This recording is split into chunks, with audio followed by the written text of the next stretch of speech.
Hello, people of YouTube. I am American McGee, and normally there would be someone sitting next to me who would say to you that he's Martin. But tonight, I have Martin Skull. I'm not sure what to call him. Bone Martin? Martin Skeleton? I'm not. And there's a Lulu here as well. So I'm not completely alone, but as many of you know, there was a massive storm raging outside in Shanghai, which resulted in our good friend Martin not being able to make it over to the stream tonight. But it does look like he's in the chat, so you guys will be able to talk to him, and it's like the gang's all here because we also have Omri in the chat, and it looks like Alex is there, and maybe even, did I see Jen? Anyway, so you've got a pretty significant amount of the team here, despite the fact that there is a hurricane bearing down on Shanghai as we speak. So yeah, you guys are going to have to come up with a nickname for this Martin Lulu abomination that I've created over here. I don't know if Lulu's going to be better at reading comments than Martin was. I guess it depends on how many treats we give her. Lulu? Treats? Yeah. So we have a lot in store for you today. We are going to do art review. There are some fantastic new dresses that have been sent along by our good friend Omri, and as I said, we have him in the chat today. There's also two pieces of art which we're going to be looking at from Alex. One of them we've seen before, and one would be new to you unless you are a patron. Beyond that, we have a bunch of questions and comments. And look how efficient I am. I actually printed them out. And we're going to probably get around to playing a little bit of Alice. So why don't we just jump right in? This is the hurricane. This is actually the fourth hurricane to attack Shanghai this year, in this season. They always come across in the summertime. And as I said previously, I am a big fan of hurricanes. I'm always wishing that they would hit the city, but it turns out that when they do, not much happens. Kind of boring. This year, this particular hurricane called Rumbia did bring a lot of rain and a lot of wind, and it scared Martin away. So here we are. Up first, we have a dress from Omri. Now, this one is referred to as the Death Dress. This is, if you look at the schedule that we did for Alice's journey through Asylum, there is a area that's kind of controlled by the Jabberwock, and that is also aligned with death. And so we're thinking of a dress that looks kind of like this. Now, this has got two different modes or phases, which is an idea that I'm a big fan of. Of course, give us your feedback and your comments in the comments there so I can read those out. I see somebody calling it the oil spill dress, which was actually one of my favorite names for it over on Instagram. Somebody said the dress name was the Exxon Valdez, which I thought was cute. But yeah, so this starts off in a black matte configuration. I guess it's kind of feathery. It's a little bit like the Ruin from Madness Returns. And of course, it features the Chaos Necklace. She's got distinctly black hair. And this should be the symbol for lead. Is that right, Omri?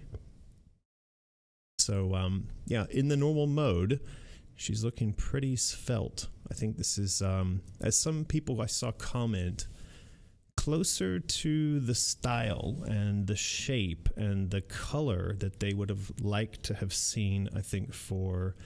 I mean, I think what they think would be kind of a typical Alice dress, which is to say that more than a few people are kind of suggesting that some of the dresses being done by Omri maybe going in a slightly too colorful or too fantastic direction. But as we've said many times during this process, the artwork that's being done is a form of brainstorming. It's meant to be as exploratory open and without rules as possible, because it's not until you explore way out that you actually find the boundaries for what it is that you're creating. If you're always creating within a safe space, within a safe zone, you never push, you never find the boundaries of what it is that you're trying to do. So I'm actually glad, very glad, that a lot of Ami's dresses have kind of pushed the boundaries, because it's helped us to understand what works and what doesn't. That being said, this works, and I think most people who I've seen commenting on Facebook, Instagram, and Patreon would agree that this just fucking works. So in the kind of turned on mode, the chaos mode, we start to get the remnants of the echo, or I guess this would be a premonition of the ruin. And that was actually a comment that I saw somebody suggest, I think on Patreon, was could what's happening with this dress in some way lead forward to the ruin as an enemy? So if you could imagine that Alice in this mode and in this game fights, and perhaps fights herself or fights a version of herself that's like this, and then we see that ruin, the blackness, escapes, gets away, or otherwise manages to become its own thing. Perhaps that's what leads to the ruin in Madness Returns. And I thought that was a pretty cool idea. So we may explore that. So in terms of the comments, yeah, I think what we're seeing is, in general, there is very positive feedback from this, from everybody who's in the comments with us today. I know a lot of people like the fact that this is scary, and she is indeed, in her face, quite scary. I don't know, I mean, if you guys can remember, a mode of hers where she was genuinely scary. I suppose what happens in the original Alice when she consumes the sort of demon box, that turns her pretty demonic, but I don't know how genuinely scary she is. And of course, in hysteria mode in the second game, again, she's hysterical, but I don't know that she, like in this, comes off as fully possessed and fully demonic. And so this may be the closest thing to a proper horror interpretation of her that we've seen, maybe. Tell me in the comments what you think. So this is this is the death dress. Shiny everything. That got a lot of positive feedback. I saw some people saying that the cosplay budget to collect the material to build something like this is something they're going to have to start saving for right now. And of course, we're getting a lot of feedback from cosplayers who are saying that they love the dresses, the designs they're getting done, and they're already making plans for how they're going to bring these things to life, which had me thinking, how do you do this? How do you have a dress that when you're wearing it, say you're going to cosplay it, in its normal configuration kind of lays down, but then you've got a switch or a cord or something that you pull or you flip, and somehow mechanically, electrically, or otherwise, the dress puffs out. It comes to life like this. I'm sure there's a solution for it. And were someone to be able to actually pull this off as a cosplay dress, I bet it would be absolutely stunning. Amazing.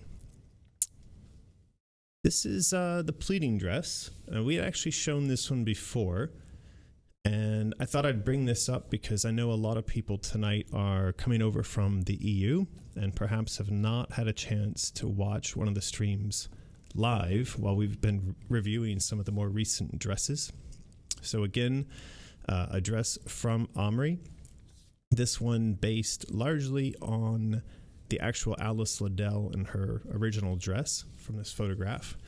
I think this one, if you've seen the previous streams, this was the variation going from bargaining, and we had originally done a bargaining suit, but I'd asked that he do something a little bit more humble, a little more, well, as it's said here, pleading, and so this was the result. We do have a super chat from something Torque. I'm not going to try to pronounce that first bit, and that is 200 rubles. So yes, I can tell we are in the EU because we're getting money from Russia. Thank you so much, Miss or Mrs. Torque. That's very much appreciated. As you can see, Lulu's come to life. I think she's aware that that's going to buy her some treats. So Torque says, how often do you check your mail and LinkedIn? We've sent you some commercial proposals, and we are very eager to hear back from you. Yeah, I check them pretty frequently, but oftentimes I kind of ignore the commercial proposals because we're not really looking for proposals at this moment, at least not from outsourcers or developers. I get a lot of that. I get a lot of people writing in saying, hey, we make games, or we make music, or we make whatever it is, and we'd like to help you. We'd like to do something by way of making a game with you, but we're just not in a place where we're looking to hire people to help us with stuff like that. So, yeah, I do check quite often. Maybe you could say in the chat exactly what that was about, and I might be able to help you out there.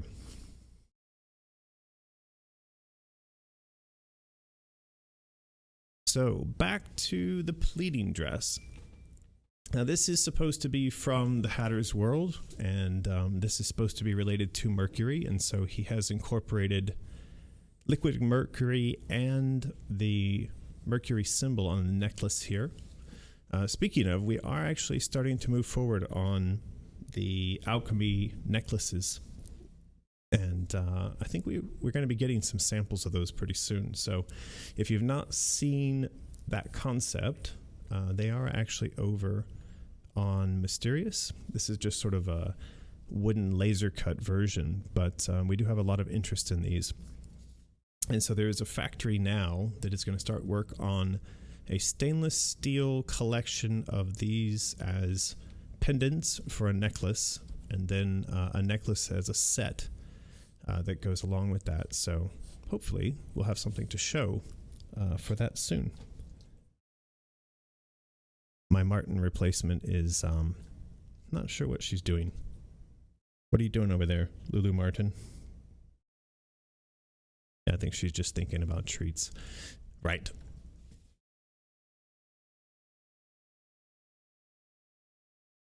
So this was one of the first dresses that Omri did. This was the Inferno and Fire dress.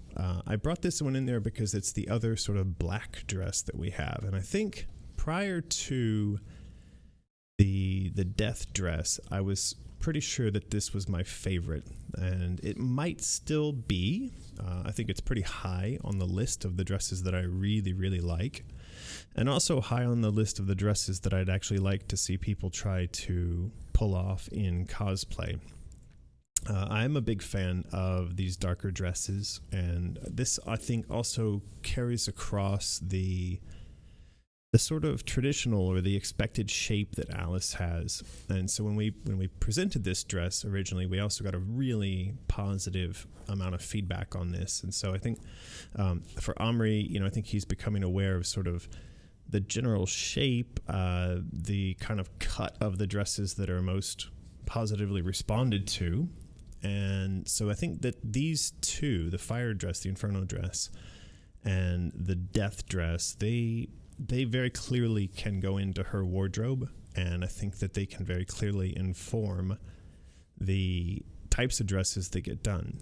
That being said, he's also done some fairly colorful ones and some ones that are a bit out there. Again, this was one that was sent over fairly recently. This is the Confidence Aggression dress. Again, related to the Jabberwock, the idea here was she gets this suit of armor and perhaps the Vorpal blade as well before going to fight the Jabberwock. And we've talked about before that in the story, the quest to fight the Jabberwock is going to be a false quest. It's what she's told she has to do in order to complete this journey, but in fact, she will find that the Jabberwock is not the actual enemy, not the proper obstacle that she has to overcome in this situation. So we have this I think, being quite over the top. At the same time, I think it's quite fitting for her, and it's fitting for her to go into battle.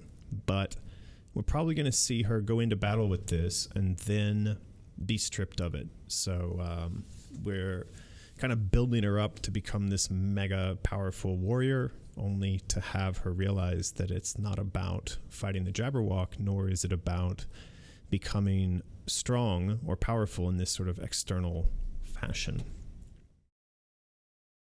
So Blade Siskadal sends along a super chat. Hey Blade, good to see you there. He says, have I missed the Chaos Coin on Patreon, or do I end up missing it and buying it on Mysterious later?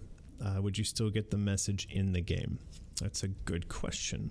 Well, so what Blade's asking about here is the Chaos Coin promotion that we were just doing. This is the post over on Patreon where I was talking about that we'd hit 2,000 patrons, which is absolutely incredible. Congratulations to everyone who helped us to achieve this amazing goal. So the Cubertoy sends £2 and says, "You sound a bit tired. Here is for some coffee." I'm a little bit tired. It's 7, and we were up at probably 4 or 5 this morning because the storm was being pretty noisy outside. So yeah, thank you for that. Thank you for the coffee. But to answer your question, Blade, the promotion for the Chaos Coin is not finished yet. You actually have until the end of this month, the last day of August, to increase your pledge to $35.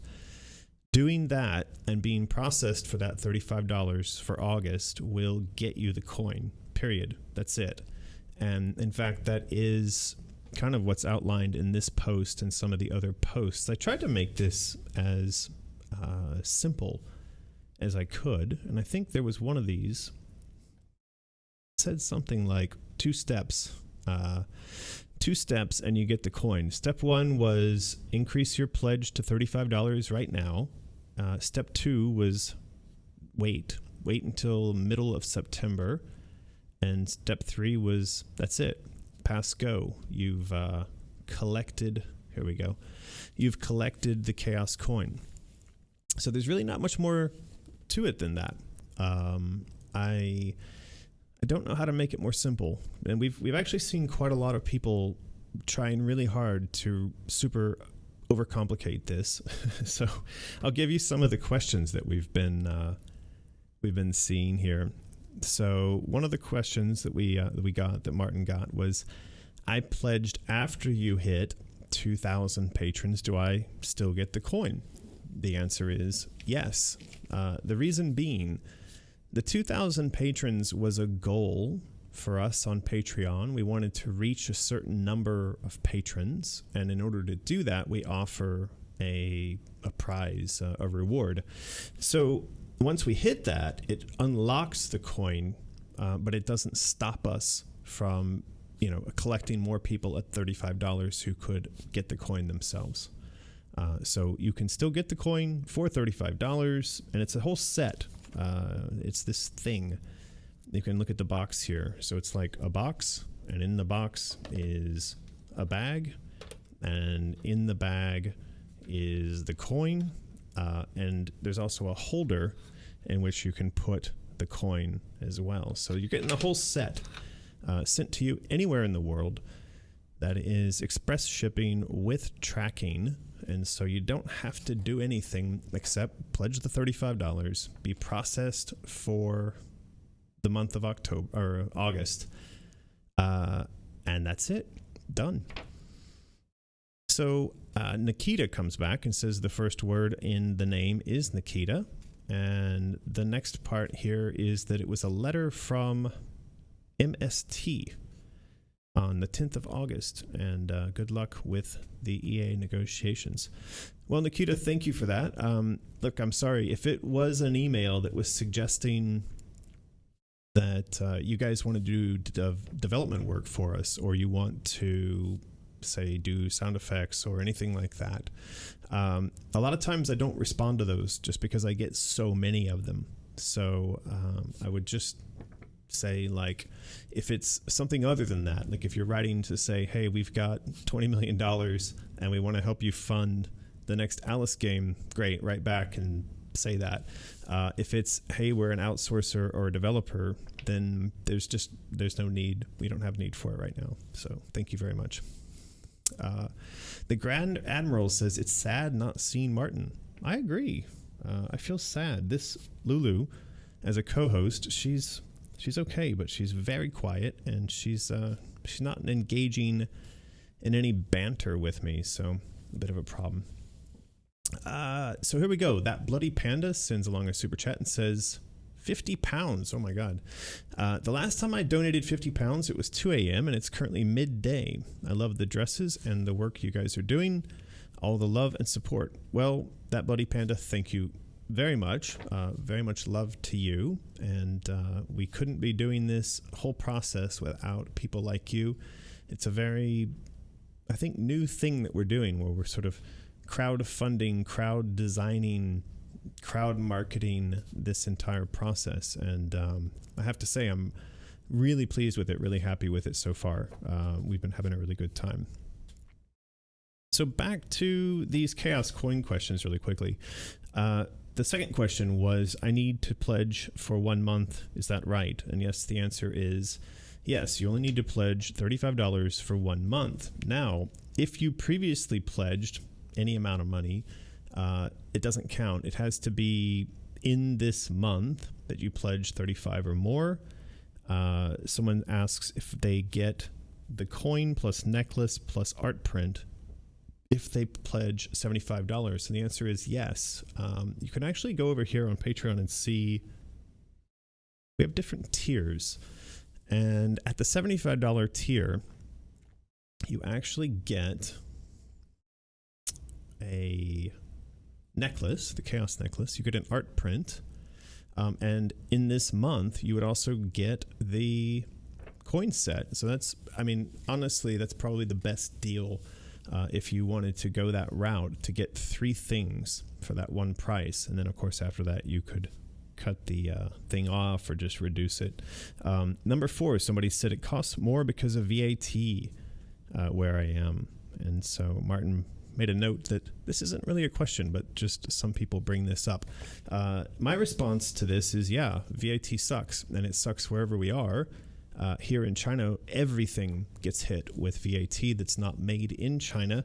And in fact, even things that are made in China but are not Chinese brands get hit with VAT. So there's a lot of stuff like that. Apple is a great example.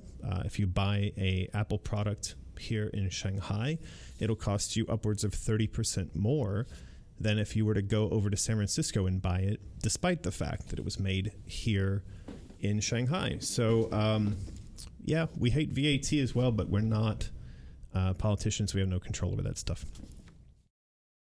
Okay, the Bloody Panda sends another 20 pounds. You're going nuts there, mate.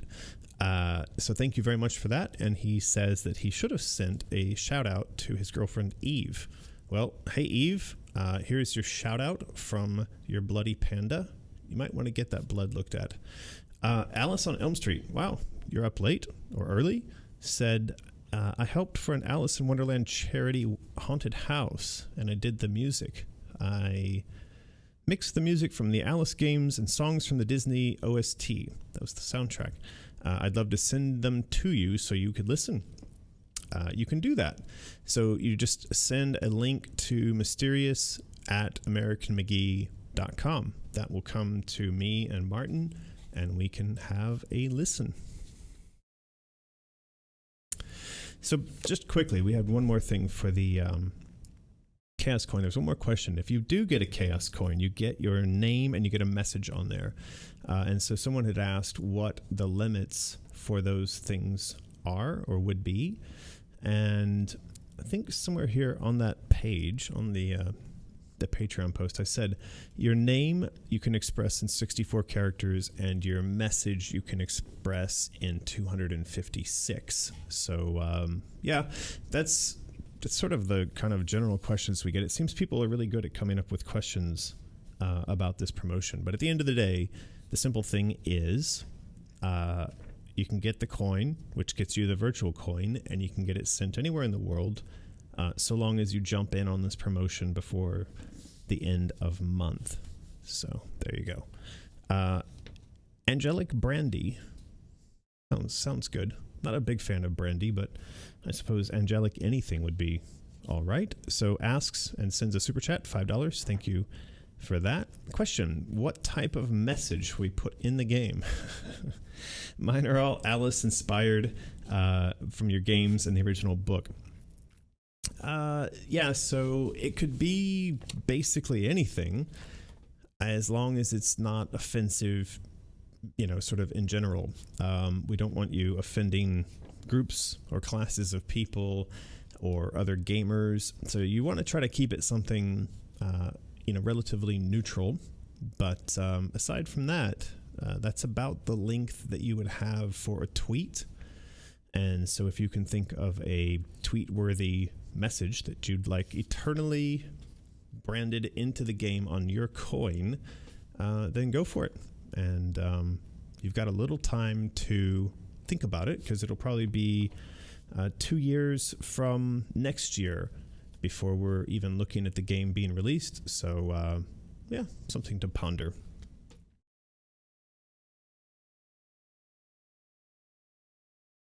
So back to art review. I think that I saw Omri mention in the chat that there was another Jabberwock dress. And I'm not sure if this is the one he was referring to, but this is actually the Jabberwock suit. And again, this is somewhat related to the bargaining suit that he had done previously. And that bargaining suit had resulted then in this version, the pleading dress, because I'd said, well, maybe when you go into bargain, when you go into... Essentially, you're saying, look, I've experienced trauma, I'm confronting chaos, and chaos is the agent of change. Chaos is the force in nature that when we've become too complacent, we've become too comfortable, we've become perhaps a bit unaware, we've allowed for entropy to build up in our lives and in our relationships, we've begun to ignore the important transformations in ourselves and in the people around us. Disaster strikes. It's sort of the calm before the storm. It's always calm before the storm. We're always incredibly unaware of what's coming prior to it coming, and it wouldn't be chaos. It wouldn't be a catastrophe. If we knew that catastrophe was coming, then it wouldn't be a catastrophe by definition. So I was thinking, when she goes in to confront this, when you go through the stages of grief, the bargaining stage is not a position of power, and the original outfit that he created was a bargaining suit, which was brilliant. It was beautiful. I think everybody loved it. We loved the concept, but I had said to him, I don't think that's the place we're coming from, because when you go to plead, when you go to bargain in the midst of the chaos, you are in essence refusing the transformation. You are giving up on the potential to leverage the disaster into something new, into becoming something or someone new. And that's actually linked up with what's written on the Chaos coin, which is the Salve et Coagula Latin, which means that in order to transform, you must first dissolve. And of course, to dissolve, you have to essentially give up. Whereas in the bargaining stage, you're just saying, I don't want this. I don't want to change. And so, yeah. Here we have the Bloody Panda coming back. He's saying, is this too much money yet? I don't know. I mean, that's really up to you. You could be a billionaire, and the money you're throwing at us would be so inconsequential as to not even be funny. I read an article the other day that said that Jeff Bezos would have to spend $22 million a day in order to not get richer every day. So if you can wrap your head around that, he increases his wealth by $22 million a day passively by doing nothing. So you may be a Bezos spawn, child, relative, and 10 pounds could just be like sweating to you. I don't know. But regardless, it's something to us, it's something to me, and it's something to Lulu. She appreciates every treat, so thank you so much. Yeah, we do need to feed Skella Martin. He's looking a little skinny over there. Taylor Goen said you have a final version. Oh, I see. Omri said you have a final version. Maybe, but it may not be here easily to grab at this point. So if I have a final version and I've not shown it, then I apologize to you guys and to Omri. I obviously didn't prepare very well. But this is the version that I do have, clearly marked as work in progress. Now, the final version may have been pasted up over on Patreon, but I've been traveling around quite a bit recently, so if I did that, I may have done it and then sort of forgotten it. Speaking of artwork over on Patreon, there is also some new stuff from Joey.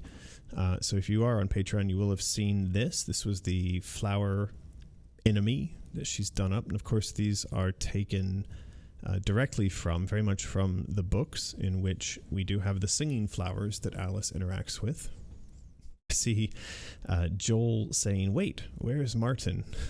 Well, Joel, Martin, I transformed him magically into this cute little dog. And I don't know if it's an improvement. We're still trying to figure that out. But yeah, so singing flowers. She's done these up as we had plants in, those were the mushrooms in original Alice. She's done these up as potential enemies. So you can see here that the concept is that they sleep until Alice alerts them or wakes them up. And then this one's pretty awful. It's got kind of an elephant trunk coming out of it that comes out and grabs hold of Alice and then apparently sucks Alice's brains out or something. But anyway, this one is really incredibly unpleasant. I'm not sure if that's supposed to be a rose, but she's labeled it as type A, Sleeping Beauty, which I guess as long as it stays asleep, it's fine. But then obviously once it wakes up. Now, when I watch horror films, I don't know about you guys, but when I watch horror films, and I think the most recent one I saw this done in was the movie It, the recent remake of Stephen King's It. There was a scene in there, several scenes, where when it opened its mouth, there was a sort of maw of teeth that was absolutely horrible. And so that is, for me, one of my sort of least favorite monster designs. And I mean that in a good way. Like, it terrifies me to see a big gaping hole full of teeth. And so then when she's done this, I think this would be incredibly terrifying in game. So I'm being told that it's contest time. I know that. I know what time it is. There's a giant clock here. I just wanted to see how long it took you guys to figure that out. So today what we're going to do, we're going to ask Nightbot to choose a winner. I guess what you could do right now, somebody's done suck. I had to go look that up, SUCC. I didn't know what that meme was, and someone had posted that on Instagram, and I thought, should I delete that? Is that okay? The kids are getting ahead of me with this stuff, but yeah. Anyway, so we are going to do contest, and you're going to get to choose. So if you win, you can choose the embroidered patches, or you could choose the Alice presentation, the license proposal, which doesn't seem to be here in the store anymore for some reason. I think it's in the book section. But so we're going to ask Nightbot, and you know what you need to do? You need to spam up the comments there in order for Nightbot to know that you want to win. Now, I don't know, you EU people, you're not aware of this, but Nightbot seems to have a kind of love for certain people and just keeps giving them prizes over and over. So it'll be very interesting today to see who is going to win. But you have the option. You can win the license proposal, which is now in the hands of EA. or you can win the patch set, and that is entirely up to you. Assume everyone's ready to go. And Nightbot says Zinfandel Oshi. So there you go. Congratulations to Zinfandel Oshi. You can send an email to mysterious@americanmcgee.com. Be sure to include your name, your phone number, your email address, and the fact that you've won something. And please specify whether you want the patch set or the license proposal. That is entirely up to you. But I don't know that person's actually alive because they've not said anything yet, but we'll see.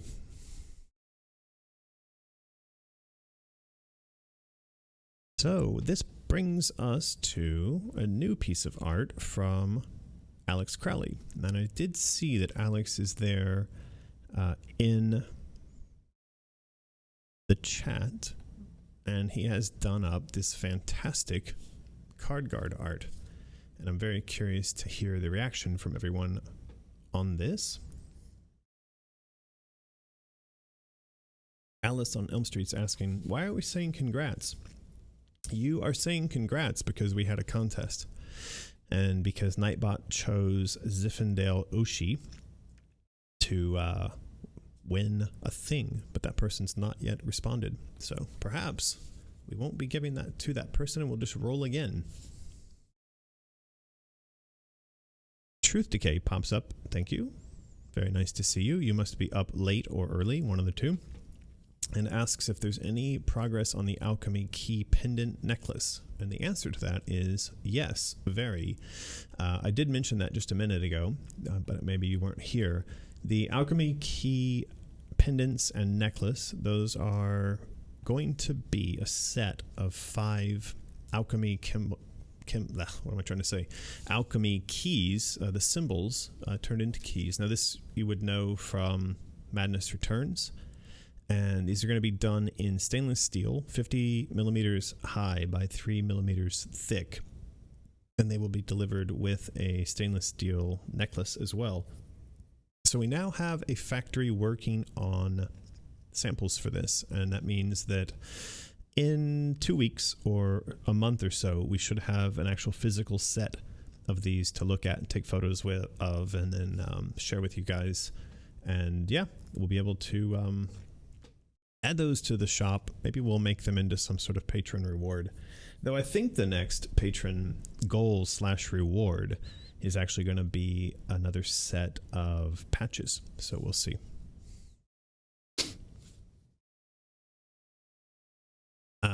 That Bloody Panda says, American, I think Eve sent in some fan art to your inbox on the Facebook page.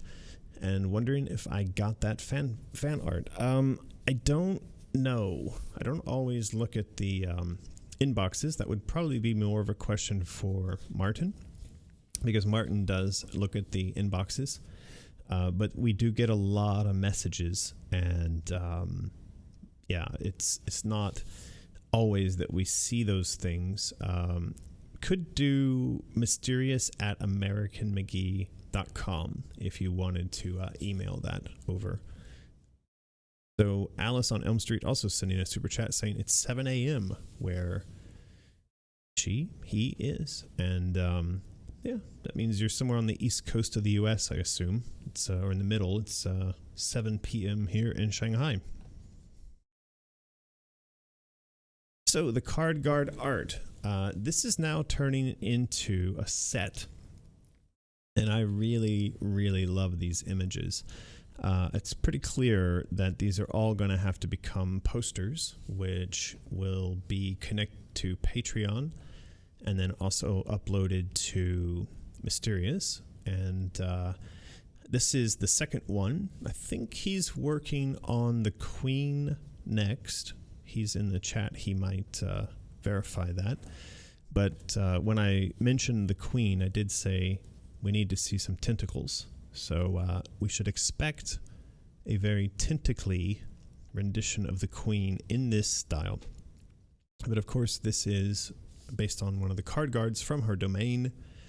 This motif of the sort of hollowed out heart shape in the card guards is one that I always liked from the games, and of course we played off that quite well in Madness Returns. So these guys have not only got that, but they've also, Alex has very neatly incorporated the chaos symbols into their weapons. I guess those are their bayonets or their spears. We have a super chat from, oh, it's scrolled by here, from Naria K, sending another sec, 20 sec. I think that's South Korean, if I remember correctly.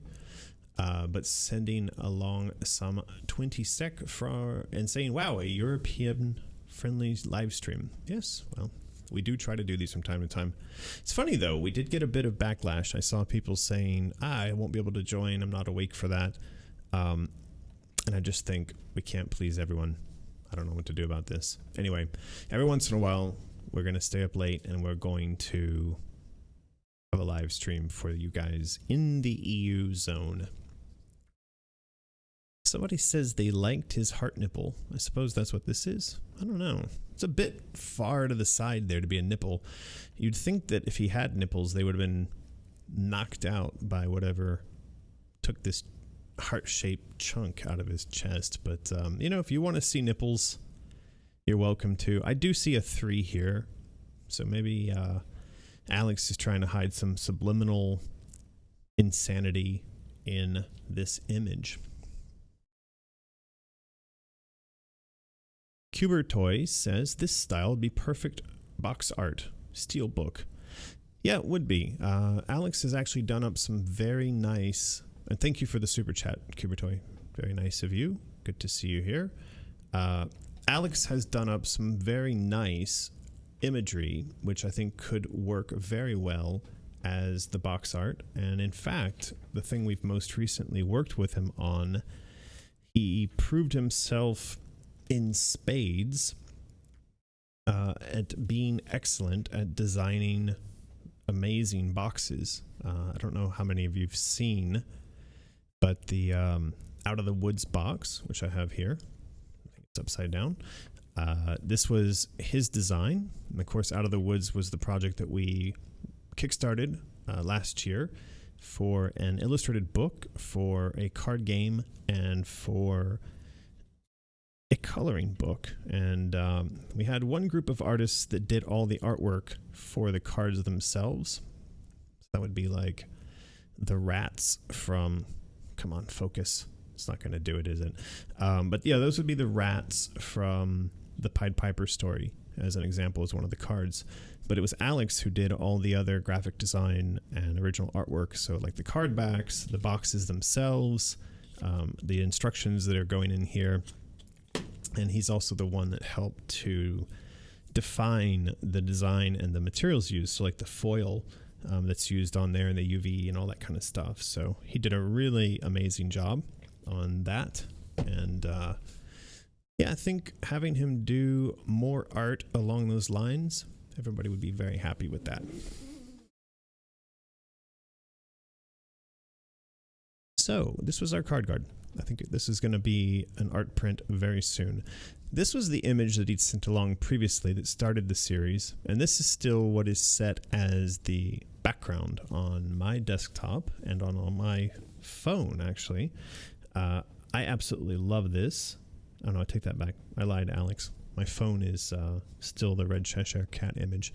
But this is also another amazing image. Now, what's happened, according to my eye, is that Alex, over the last year or two, has really changed or evolved, I think evolved would be the right word, his art style, where it used to be a lot less organic. It was, I don't know how you'd describe it, kind of very straight, very vectory, and, you could kind of get the sense that he was doing everything in Illustrator, and there weren't a lot of curved lines. There wasn't a lot of organic stuff going on in there. But slowly but surely, he's sort of evolved and changed that quite a bit.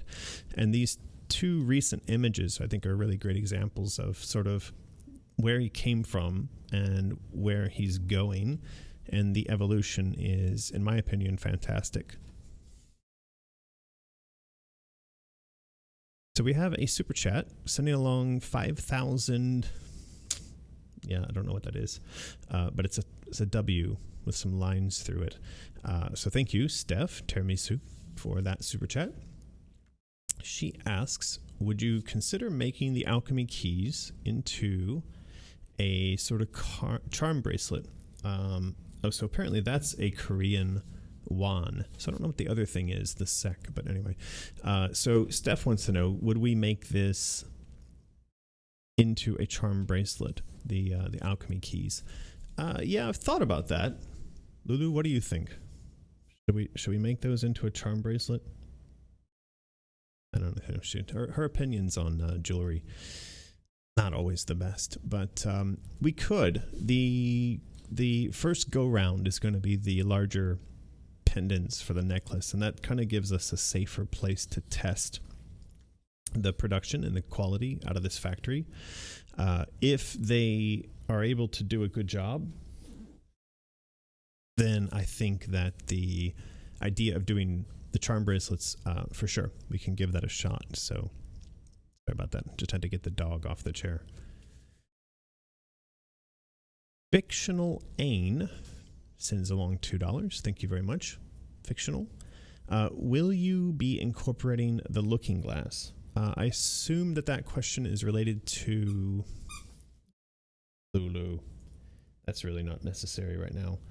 I'm assuming that's related to the game itself. I'm not really clear sort of which place you're talking about that. Is that for the charms, the necklace, for the game? Yeah, if you could make that a little more clear, that would be good. But the idea of the mirrors, we did mess around with that in both games, but really more in the second game. I'm not really sure what your question is there, or how it's related to what we're talking about right now. So please help me clear that up. So this is another bit of art from Alex. This is the collector card for the Chaos Coin. This has been shown before.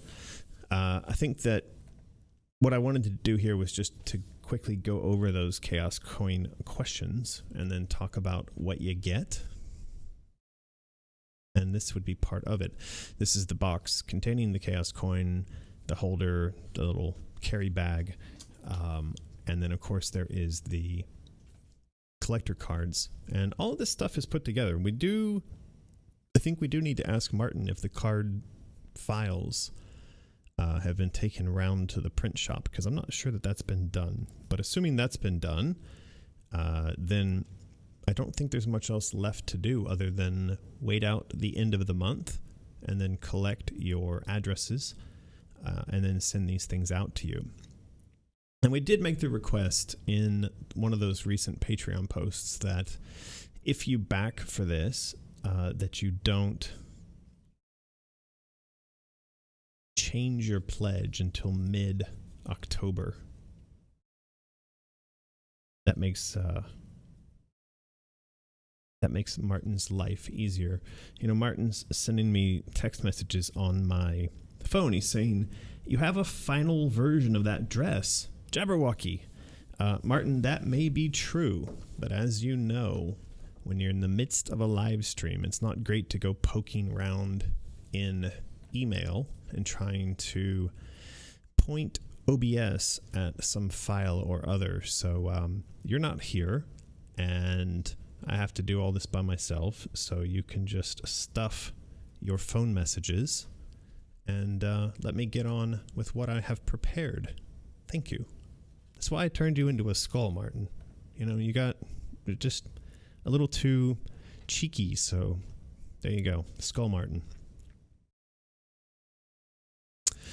Right, so that was the Chaos Coin. You can still get that over on the website. And I don't know how I'm going to do this. Here's where being rude to Martin doesn't pay off, because without him here, it's going to be very difficult to play the game and also read questions at the same time. But I'm going to give it a try. We'll see how it goes. We may discover that Martin is in fact obsolete, unnecessary, superfluous, all those other things. So let's see how that goes. So the first question up, there's a monster. The first question up that we had was actually from Winona, who says, loves the concept of the bargaining suit, but not sure about the bottom of the jacket. And a suggestion for Omri, what about a 3-tiered jacket? And so this would be a fashion suggestion. Loves the death dress, but the question she has from Winona is, does this mean that the ruin play a part in the gameplay and story? And so I think I mentioned this just a little bit earlier. The idea that that dress has ruin built into it would seem to suggest that we could be telling the backstory for where the ruin came from. And when, I think it may have been this question, in fact, when Nona asking this question, that made me think, hey, that's not a bad idea. Which again goes to why I like this process so much, because in the process of reading the feedback and the suggestions from you guys, we're doing exactly what professional game designers get paid the big bucks to do in game development teams, and that is to sit around and brainstorm like this.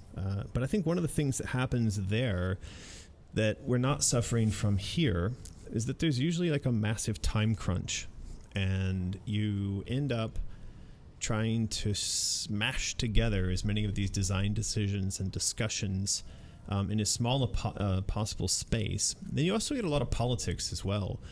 You get people who, because of their title, believe that their ideas are better than other ideas, or that their voices should be heard louder than other voices. And I think one of the things that's really nice here is that everyone essentially gets an equal voice. I mean, if you throw a suggestion out there, I don't know who you are. There's no ego involved in this for me. And all I know is, hey, that's a good idea. I like that. I like the idea that the dress that we're looking at today leads to the origin of the ruin that we see later in Madness Returns. And so thank you for that suggestion, Winona. We're going to try to make that work. I see that Font Lord Martin is getting a lot of love in the chat. And, you know, we do love Martin. I give him a lot of grief, but he is loved and he is appreciated. And I certainly love him more than this this creepy skull thing that's sitting next to me here. I'm not going to say I love Martin more than I love Lulu, though, because Lulu is essentially my child, and yeah, don't ask how that happened. But yeah, Martin's all good, but not he's not Lulu. Sorry, Martin. I'm sure you understand. I have a feeling that we've been through here before, and I may be going exactly the wrong way. I'm just going to start that over.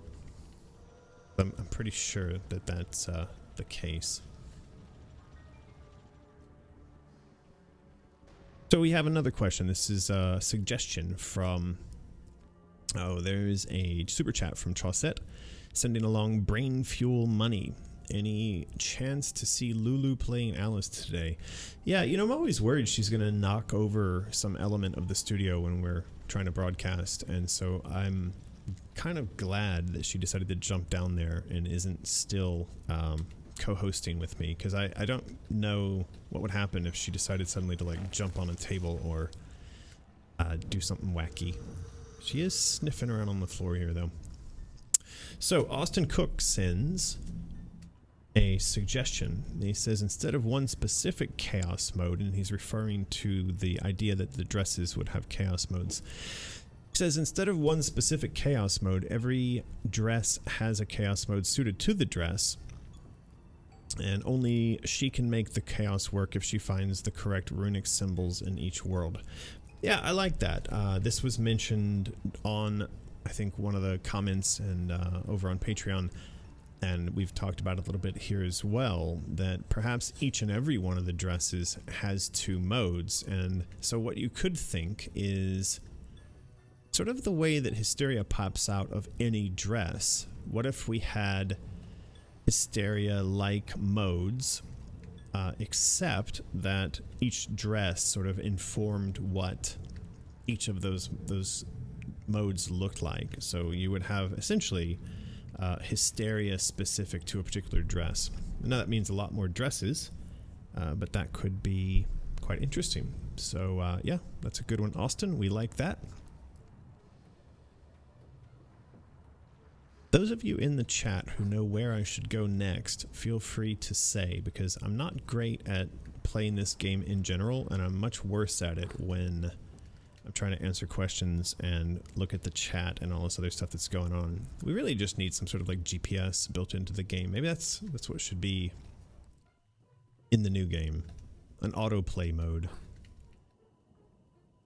So our next suggestion comes from Midori Anzai, who says the denial dress was shown to have some writing on the back of it. I don't know if you all remember that, but the yellow dress that was burnt in the back and was pristine and clean in the front, and that was the version we called the denial dress. That dress had some writing on it, and I believe that the writing said something like "it's all your fault" or something along that line, but it was a dark kind of blaming of Alice. So Midori goes on to say, adding on to a previous suggestion here, what if whenever Alice enters rage/hysteria mode, her whole dress is burnt and covered in similar writing? Effervescence singer Amy Lee wore a dress similar to this concept, appropriately titled Malice in Wonderland. All right. Yeah, I mean, I think the idea that we see fire playing a role in the transformation of her clothing, of her dresses, would be an interesting one. Could be that, and I think we saw this, someone had mentioned previously, sort of like as the damage builds up, then Alice's dresses themselves reflect that. They become more damaged themselves, and where am I going here? So we could have something where, you know, once you get super low on health, that final step of transformation could be something along with the lines of what's described here. It seems I have no choice but to go jump into this drowny water, which I don't particularly enjoy doing. It does seem to kill me, and also feels like it doesn't really go anywhere that I want to go, but what do I know? It's only been 20 years since we designed this game. So our next suggestion / question is coming from Brandy Cavazos, and she's got a question. Will the Duchess return, the Griffin, or other characters from the first game?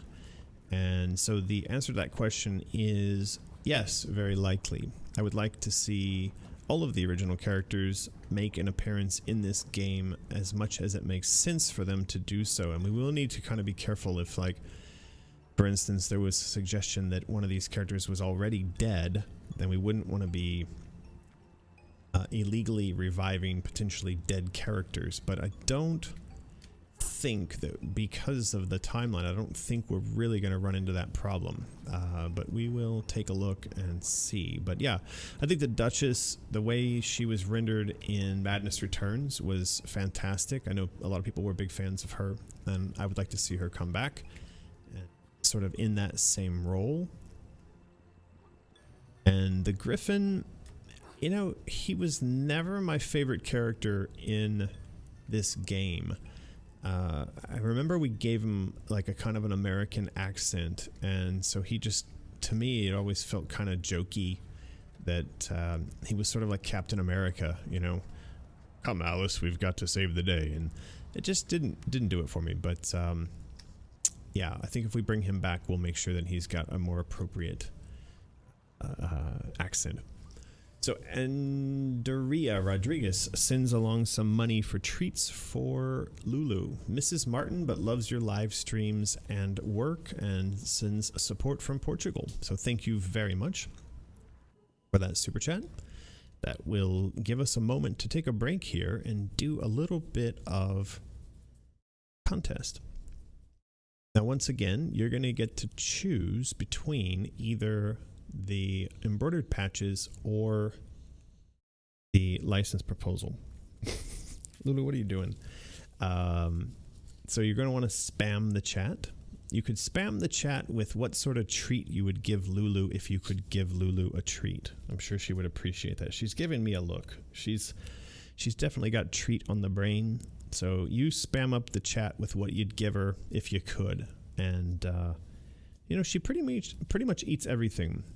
I think she eats almost everything we eat. And she's a very food-centric little dog, which is why I think she was quite easy to train, because she is very obsessed with food.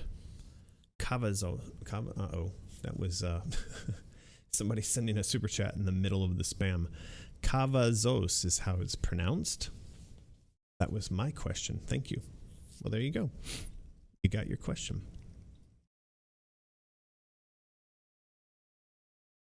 So you guys are all giving the dog cheese and spam. You do know that's going to make her fart, right? I mean, it's not even funny. She's already kind of a farty little dog.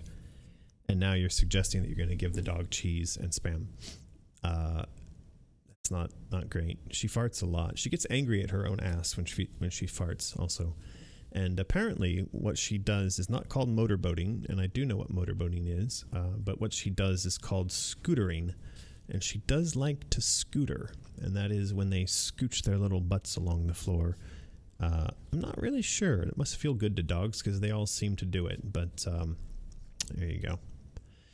All right, here we go. We're going to ask Nightbot to roll.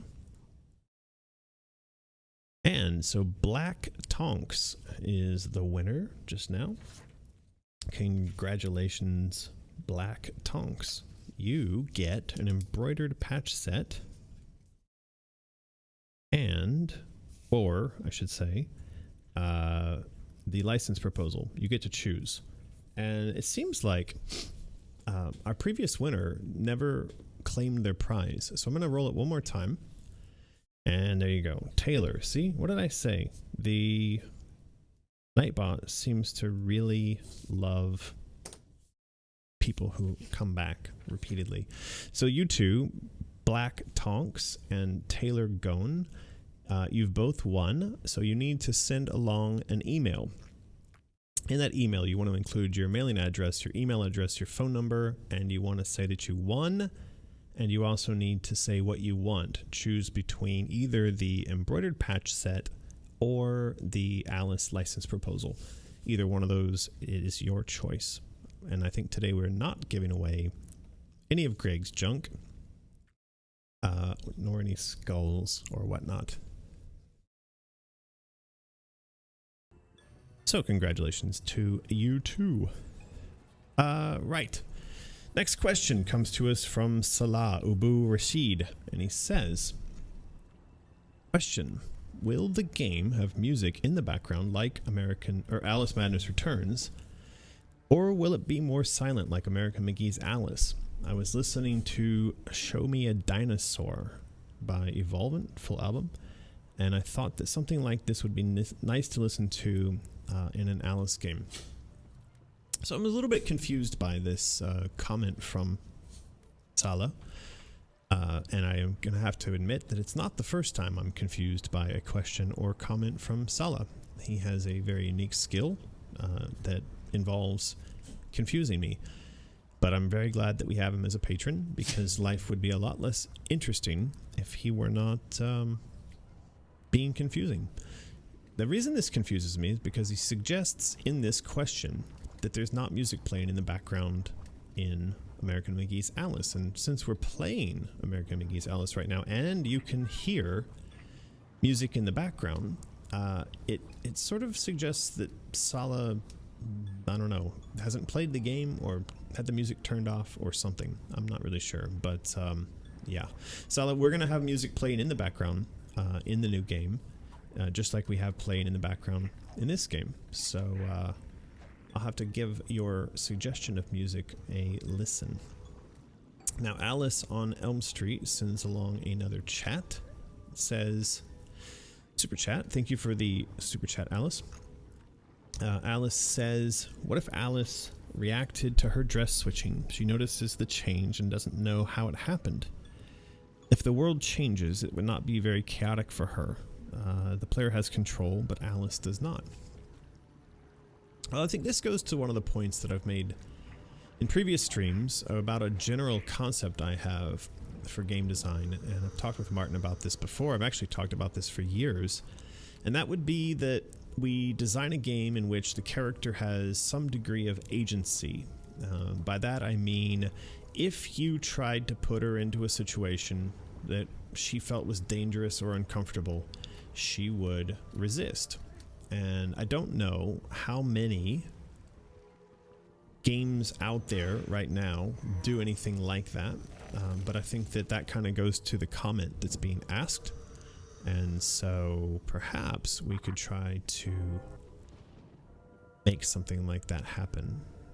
I just got a super chat from Truth Decay, a whole Canadian $5. Thank you for that.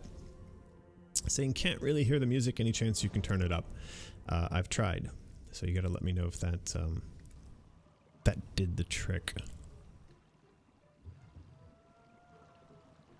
But yeah, I don't know, and I'd be curious if anybody does know if there's a game in existence ever in which when you press a stick forward into a pit of lava, the character balks, refuses, says, I'm not going to do it, but does it in a way that seems to suggest an awareness on their part of you being there. And there was a movie some time ago.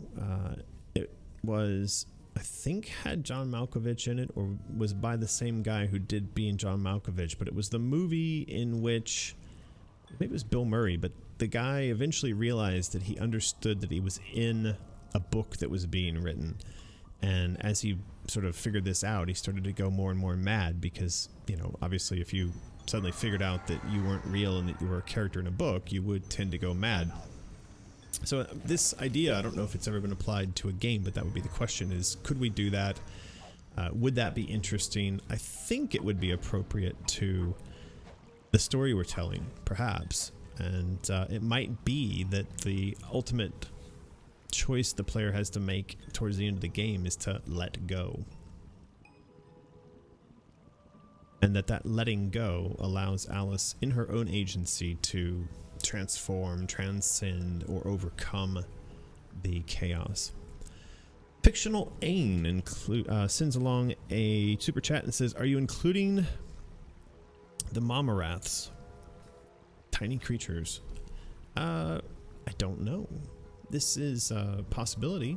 This is, I think, one of those things where we get comments and questions where people will ask a question like, are you going to, and then fill in the blank. And I think I said during the last stream that, you know, anything's possible. There are many, many, many things we could do. It might be that you'd like to see the Mamaraths included. And if that's the case, then you could say that. I'd like to see the Mamaraths included. And maybe why. That's one of the things, like over on Patreon, if you have an idea like that and you want to share it as a suggestion, it would be cool to hear sort of how you see Blade. My British accent is complete shite. But it'd be cool to hear how you see those characters being incorporated, why you'd like to have them in this new version of the game. Because again, remember, what we're doing here is a little bit unusual in that you, the fans, get to have significant input into what it is we're doing and why. So Blade Siskadal sends along £4.99. Why is it $4.99? Why not $5.01? Why not just 5? I'm very curious about this. But so Blade wants to hear my British accent. I don't actually have one. The closest thing I have is Mike Myers from So I Married an Axe Murderer, where he's got the Scottish. If it's got Scottish, it's shite.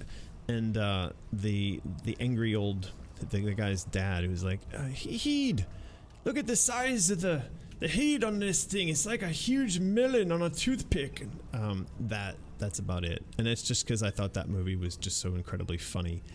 But yeah, my accents are pretty crap when it comes to doing anything other than a Texan accent. I can talk like a Texan all day long because my whole family sounds like this. And I know people who go to see my family can't understand a word they're saying. And the more they drink, the more they sound like this. Hey, boy, get over here.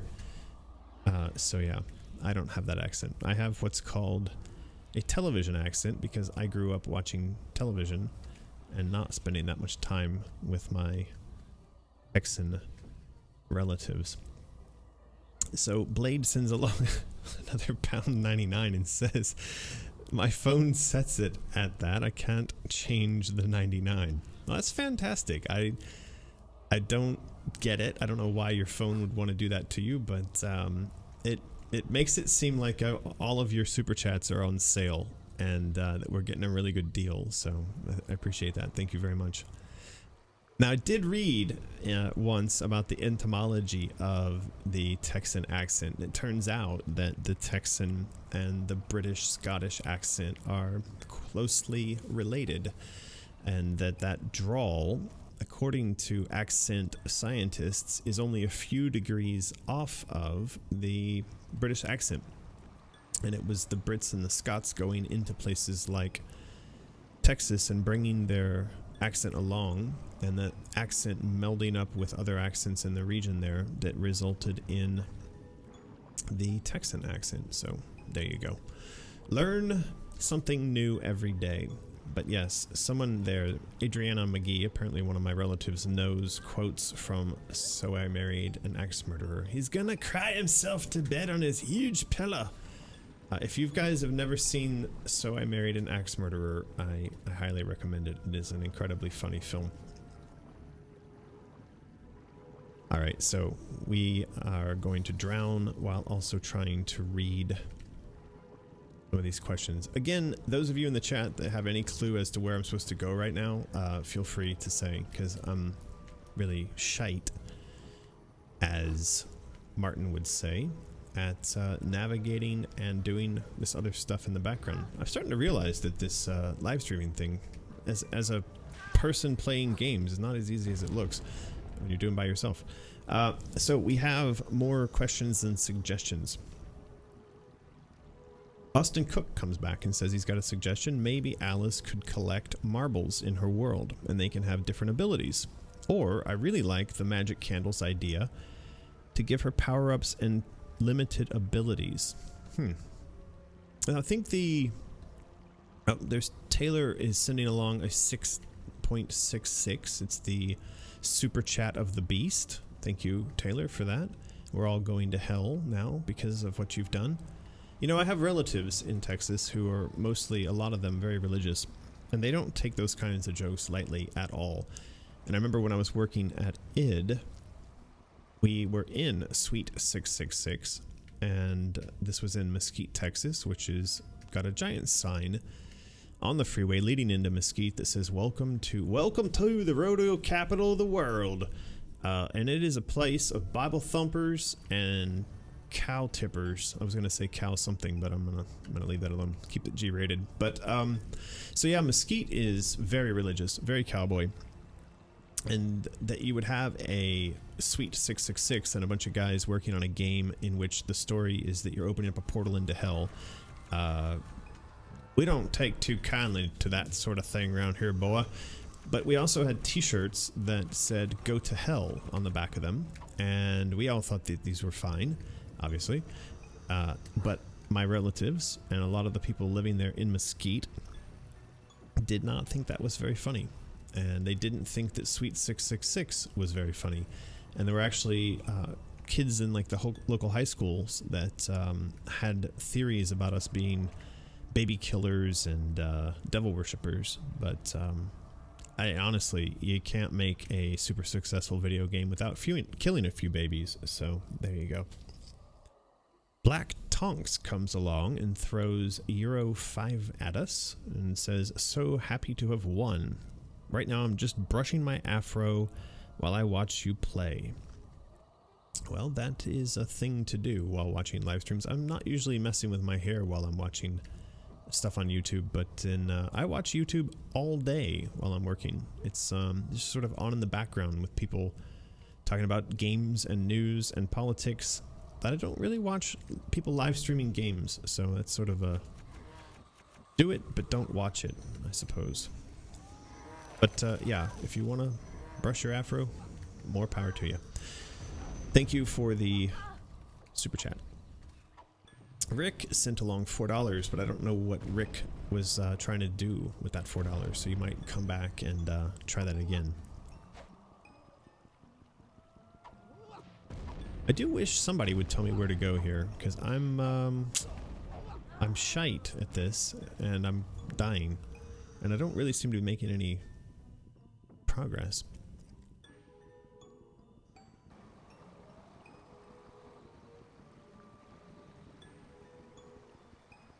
Right, so Sarah Heist over on Patreon sends a suggestion. I feel like this concept could be incorporated into either enemy or weapon. And then there is a web link. Now, the funny thing about that web link is that it is printed on a piece of paper. And so I'm not really sure. And this was actually a file that Martin sent along to me, so I'm not really sure what Martin had in mind here. Martin, do you care to explain how was I supposed to? How was that going to work? The web link, because I mean I can, but it's not doing anything, my friend. So anyway, Sarah Heist, I apologize, but Martin's failed you. Joaquin Olsen sends along a suggestion. Says, I know this is a little late, but I was thinking about the Jack in the Box and spring launcher weapon concepts. So far, the chick spring launcher idea seems a little unwieldy and awkward. Maybe it can be used as a knockback and movement ability tool instead, like a rocket jump. And the ordinary Jack in the Box bomb would be great if it hadn't been already used, even though I know we'd like to tie the games together in some ways. But this is a long comment. I don't even know if this is just a suggestion, no question. I was thinking it'd be better fit for the chaos theme of the game to make the Jack in the Box bomb not a damaging weapon, but a stun weapon for crowd control. Okay. So a couple things here. B-Nuts is saying you need to find a switch that opens a gate in the underwater portion. Boy, the underwater portion. My favorite portion. Not. I guess I'll go try to find a switch. If I could get into this water. Get in my water. Okay, so this suggestion from Joaquin, I have seen this. I saw a couple people say on my Instagram or something like that. It was sort of a criticism. Well, we've seen that before. You know, we've seen the Jack bomb before. That's not original. Or there was someone who said something similar with regards to sort of the ice shaving gun. They said, oh, that just looks exactly like the pepper grinder. And so I think that the idea there was we don't want it unless it's completely original. And to that, I say, where do you draw the line? Because obviously we're making a game which is in its base narrative derivative of a story that was published 150 years ago. And it is the third game in a series, and it's supposed to be the game that, according to the timeline, happens before everything else that we're going to see. So how do you go back in time to tell a story that's supposed to lead to a place where we've all been already and not have in it a bunch of things that we would expect to see, having already seen where this all goes? So yeah, this is, I think it's a tough one. I think unless we're going to show that she has like some brain aneurysm or lobotomy, or that she dies and is actually replaced by like a robot or something, it's not possible for us to avoid representing things that have been presented before. But if you have ideas on how to do that in a graceful way, by all means, let me know. The other part of his suggestion was that the jack bomb, in keeping with the chaos theme, would be used as a stun weapon or a crowd control. I don't have a problem with the idea that a weapon might be used to stun enemies. I obviously have a problem being lost and going in circles and getting stuck on geometry, but the idea that you might use that to just stun enemies, that's fine. And it could be sort of like a mode, a function that the bomb has, as it has in this game. There's two different sort of modes that it can affect enemies in different ways. And come on, lady, get off of there. So yeah, there's a couple different ways that Jackbox could adopt the chaos theme. And here's the Jackbox in this game doing the explodey bit thing. So yeah, we'll see. Sort of a chaos Jackbox. I know we've also heard mention of a music box, that in the new game perhaps she would wield not just a Jackbox, but a music box, and that the music box could sort of unlock certain spells depending on the tune that it plays, and I quite like that idea. We have another question here. This is from Irene DeGroat. DeGroat? And is that like Groot? Maybe it's somebody related to Groot from the Star-Lord movies. I've forgotten the name of those. Anyway, so Irene says, when the chaos coin gets rolling, what kind of message can we write? I don't know what to write. Well, as I mentioned before, the length of the chaos coin message, I think we're going to have that set. Well, now that I've written it on Patreon, it should be at 256 characters. And as far as what you can write, as I mentioned, all we want to avoid is messages that would be potentially upsetting. Now, I think we've run into this, Martin and I've run into this before, where when on a previous Kickstarter, you could submit your name for the book.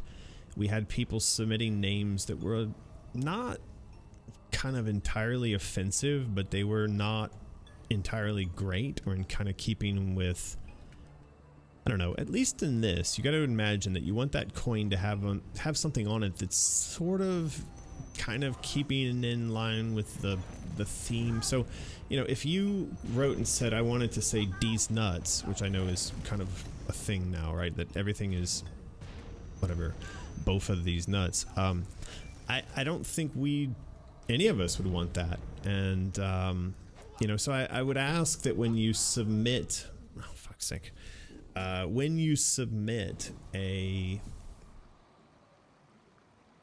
quote, you try to be kind of like mature and sensitive about it.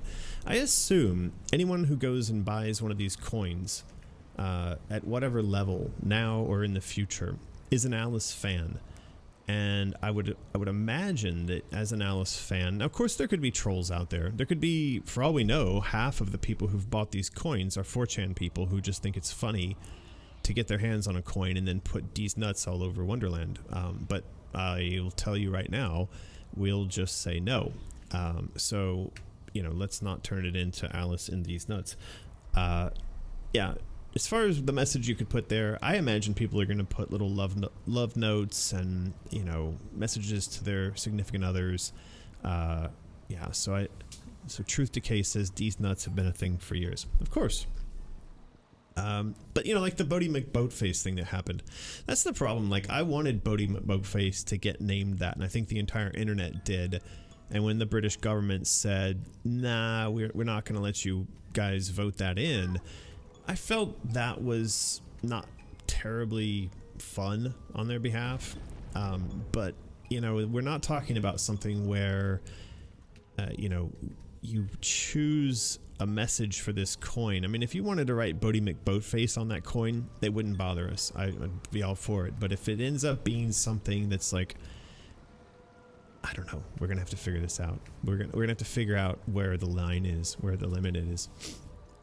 4chan people, we love 4chan people. I think 4chan people have so much power over the world right now that people don't realize. Every time they come up with these sort of the meme magic, and then you read about how they sort of trick the world, reporters, politicians, they trick people into falling into these ridiculous traps. They must be having so much fun over there. I just think it's, every time you read something in the news that seems sort of like it can't be real, you have to ask yourself, is this they're doing? Is it just a bunch of autistic, you know, half geniuses over there just trying to come up with ways to screw the world in funny ways? And they may have even had something to do with Donald Trump getting elected. So yeah, don't underestimate the power of weaponized autism. We have a super chat from Nagos Moo. Okay, I hope I pronounced that correctly. And Nagos Moo says, is it too late to get the coin? And the answer to that is no. As is outlined in one of the most recent posts over on Patreon, all you need to do is subscribe at $35 or pledge at $35 right now, and then leave your pledge there until mid-September, and that's it. You're done. You will receive a SurveyMonkey survey. That survey will inquire as to your location in the world, and you will be mailed at no additional cost the Chaos Coin set, which includes the box with the logo on it, the little velvet bag with the logo on it, the little display case, the whole 9 yards, and it will even have a tracking link on the package that's coming to you. You know, this level is incredibly frustrating. If I could commit suicide and just like transmit myself to the next zone, teleport myself, I would be really happy. Because I know I'm just going in circles, and I know I want to be up in that zone that I just passed under back there. But anyway, it's going to be contest time in a minute here. I can escape for a little while, but literally I think we're going in circles here. I shouldn't blame you guys. I'm going in circles here in an area that someone could probably clear in about 1 minute, and I'm going to spend an hour effing around in it. So the Bloody Panda says weaponized autism is going to be the final weapon. I like that. That could actually be. So Neo Lunar sends, is that a Swiss franc? I think that might be a Swiss franc, 5 of those.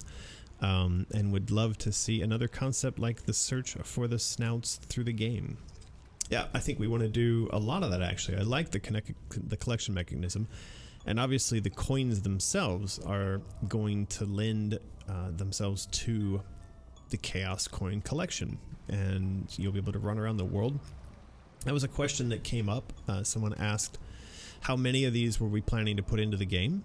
And I think you know, there is no real limit as to how many we could physically make. On the last order at the factory, we made 3,000 of them, and by my last count, Patreon is gonna consume about half of those. Right now we're gonna probably end up shipping about 1,500 of those out to the world, and that leaves another 1,500 in the warehouse. But of course those future purchases or sales are going to happen at higher price points. So if you want one, grab it now because it'll be cheaper.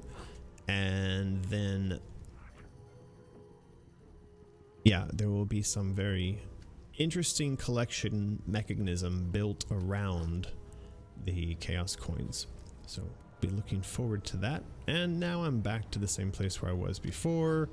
I know that on the other side of that door and at the end of that hall is where I want to be, but I just don't seem to be able to get there. So someone's saying 1,500 collectibles in a game. Eek. Yeah, I hear you. So, here's the thing. You can imagine that the Chaos Coins would drop very frequently. They drop, say, when you slay an enemy. They could drop or be collected at the end of a mission. They can be hidden in the environment. They can be the kind of thing that, like, when you cut down a bit of grass. So think like the Zelda games, I mean, those games had and have tons and tons and tons of things being picked up constantly, and it never gets to a point where it sort of feels like it's too much, just because it's naturally integrated into the environment and the gameplay. So we'd be doing the same thing.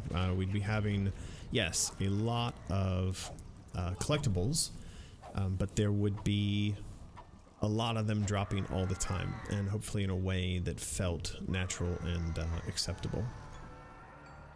We'll see. All right, it is, I think as many of you are probably screaming in the chat there, it is contest time. And what are we giving away? We're going to give away either the embroidered patch set or the Alice license proposal. So both of these are over on Mysterious. But yeah, I guess you gotta spam the chat. So let's have you spam the chat with how many chaos coins are too many chaos coins. Like, if you had to run around inside the world of Alice Asylum and say it's a 12-hour game and collect these things, should there be an upper limit? Should it be 1,000? Well, it's too late. We've already blown past that. Should it be 2,000, 3,000? Let me know. I see a lot of spam going on there. Lots and lots and lots of spam. But I think Nightbot is going to cheat once again, because it is what Nightbot does. It seems to be really unfair. I wouldn't be surprised, it'd be hilarious if it actually tried to give the prize to Martin. I think Nightbot has a sense of humor like that. But then if Martin won, should we let him win? We give him something. Maybe we'll give him this this Martin skull replacement that we've got over here.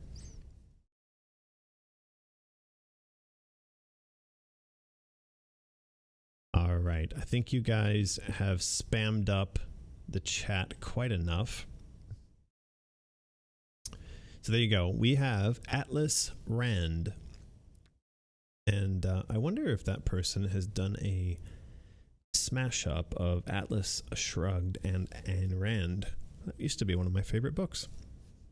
But Atlas Rand, you have won. And so you're going to be given something for free as a function of winning a contest, which I believe violates Ayn Rand's principles. She wouldn't approve of that.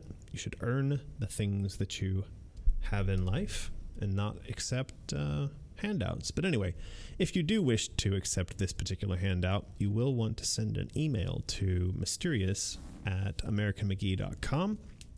Include in that you've won this contest, and you'll also want to send along your mailing address, phone number, email address, and your prize selection. You can choose between either the license proposal or the embroidered patches. Yes, Atlas Rand, that is you. You have objectively succeeded in winning a handout. All right, so next question. This is from This Trust Will Kill Again.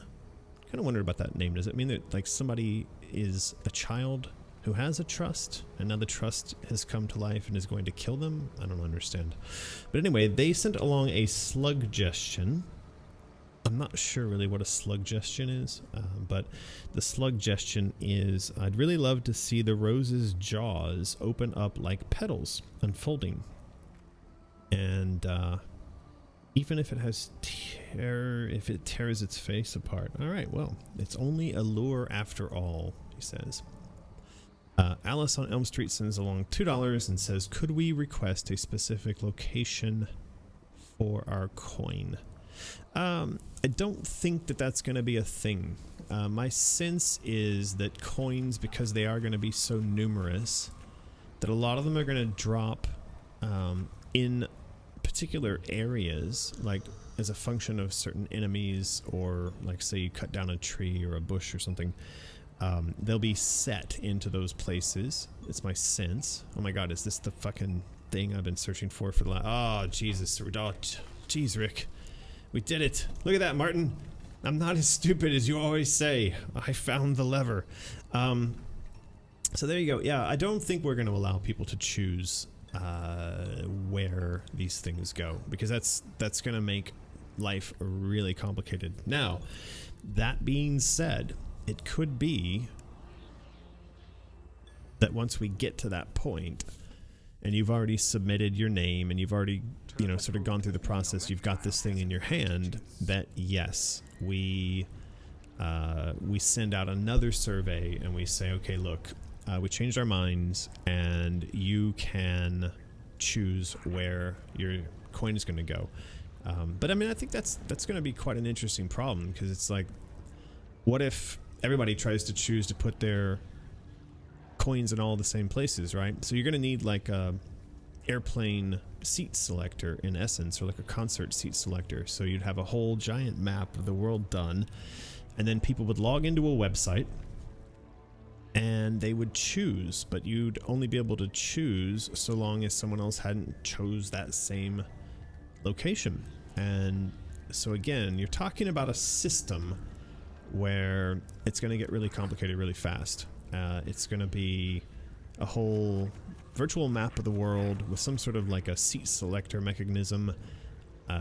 Yeah, I don't think that's gonna happen. Now, that being said, maybe at some point in the future we offer some sort of like super chaos coin, and you know, this has just come to mind, so I don't know if this is a good idea, but you know, what if at some point in the future there's like a $500 chaos coin that goes along with some of the crowdfunding that we do or something like that, and that coin has that option, that feature, but it's maybe linked to some, you know, known location.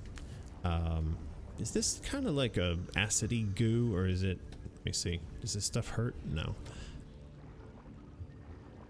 So Blade says, I'm guessing that they could replace the teeth that were used in Madness Returns, and those were given from... Yeah, well, that's exactly what I was thinking as well, that in Madness Returns we had quite a lot of teeth, and this would be very much akin to that. So as long as all of you are cool with that, I'm cool with that. That's what I thought. And that's why I thought, like, when I see people say, you know, 2,000 or 3,000 of these collectibles, you know, sounds like a lot. I think, have you not played other video games where you've got like 1,000 things that you can collect over the course, or 2,000 things that you can collect over the course of the game? Because I certainly have. I've played, I think we all have played lots of games where there's just a shit ton of stuff to collect all the time. Austin Cook has just shown up in the chat and says, whoa, am I late?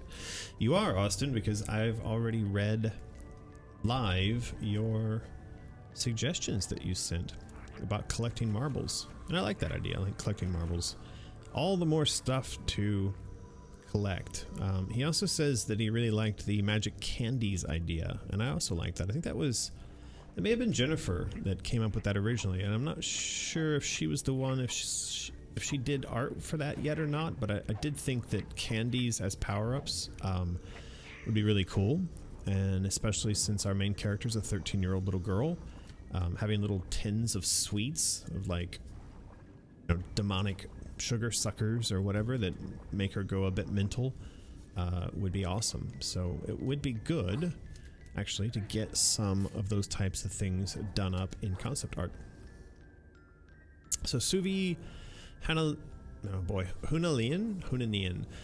says, maybe the music box could also be used as a weapon and enemies would fall asleep for a little while. Greetings for Lulu from my kitten Lulu. Oh, well, now there's 2 Lulus in the world. Suvi, thank you for the €5.49. I'm gonna just assume that your phone is doing the same thing that like locks you into that strange number. But anyway, greetings to you and your Lulu. Yeah, I like that idea. I think the idea that a music box puts enemies to sleep is a pretty straightforward one.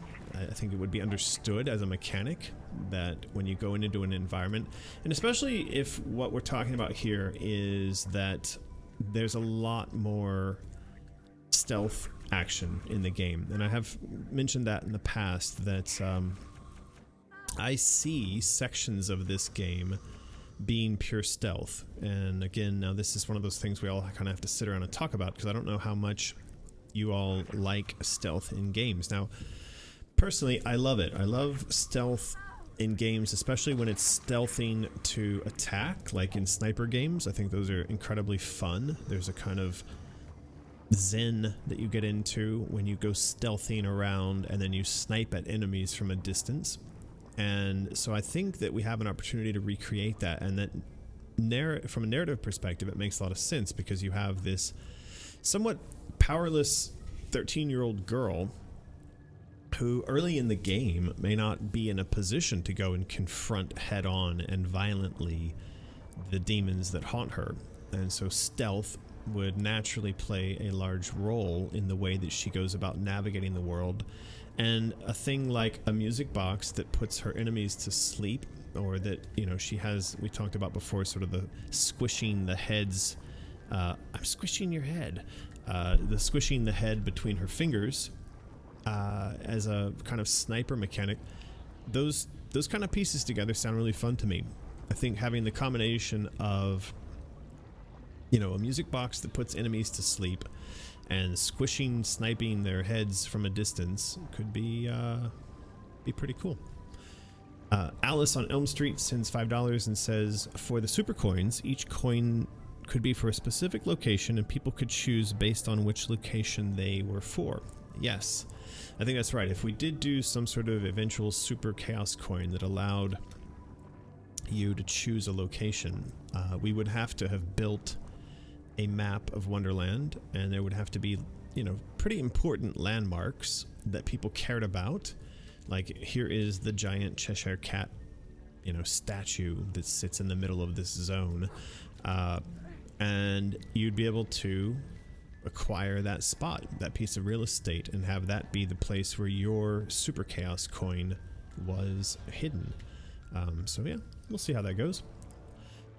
Kitten Poker says, so would the in-game coins be numbered? Now, this is something I've talked with Martin about, and I don't know that we've fully... I think Martin thinks we've come to an agreement on this. I don't know that we have. So my sense is that whether we like it or not, the coins are numbered. Like, just because things are. They exist. There is a certain number of them, and you know, if you go and you answer in SurveyMonkey, you know, that this is your name and this is your message, someone's going to be the first person to do that. So presumably that person owns coin number 1. Now, whether or not we represent that number on the coin, I don't know. And I'm a little bit concerned that I'm going to get eaten by this fan. Maybe I should just commit suicide in there. I don't know whether she's drowning or getting chopped up, but either way. So yeah, I think, you know, that there is a concern that people may wish... Oh, come on, lady. Stop dying. This was a pretty horrible save point, I have to say. Do these bubbles actually recharge your breathing? Is that why they're here? I should probably know that, shouldn't I? So anyway... Yeah, I think numbers are cool, but let's see. You know, let's see how that works. Hard to say. All right. I think I can get through. I believe I can die. Now, I'm being told by... that was horrible. Being told by Taylor... Uh-oh.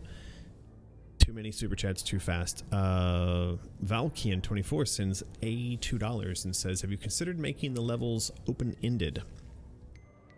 I think we have talked about that. We've talked about the world being a bit more, how do you say, a bit more explorable and not as linear.